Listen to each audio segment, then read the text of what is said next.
Alors, c'est une opération coordonnée de contrôle à la frontière, comme nous en faisons de plus en plus souvent.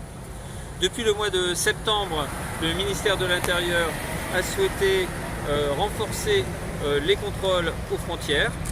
Bien sûr, on constitue un point de passage très important sur la côte basque pour les migrants venus notamment du continent africain.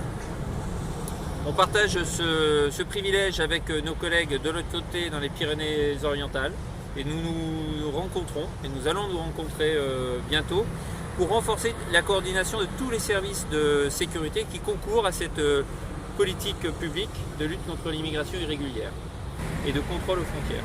Donc aujourd'hui, nous avons une centaine de fonctionnaires présents sur site, une dizaine de fonctionnaires de police, à la fois Guardia Civile, mais aussi CNP, donc de la police espagnole, qui sont présents à nos côtés, qui travaillent soit avec la gendarmerie nationale, soit avec la police aux frontières sur le site aujourd'hui. On trouve également un appui de la part de 5 CRS qui viennent ici. C'est ce qu'on appelle un détachement pour la lutte contre l'immigration clandestine. On appelle ça en jargon la LIC. Et donc nous avons une CRS qui vient travailler, renforcer le contrôle aux frontières sur Bir Yatoul notamment, mais aussi d'autres points. Et puis nous avons ponctuellement des outils un peu plus développés, un peu plus avancés au niveau technologique. Aujourd'hui, nous avons pu déployer un drone. C'est un moyen qu'on va mettre en œuvre de plus en plus souvent.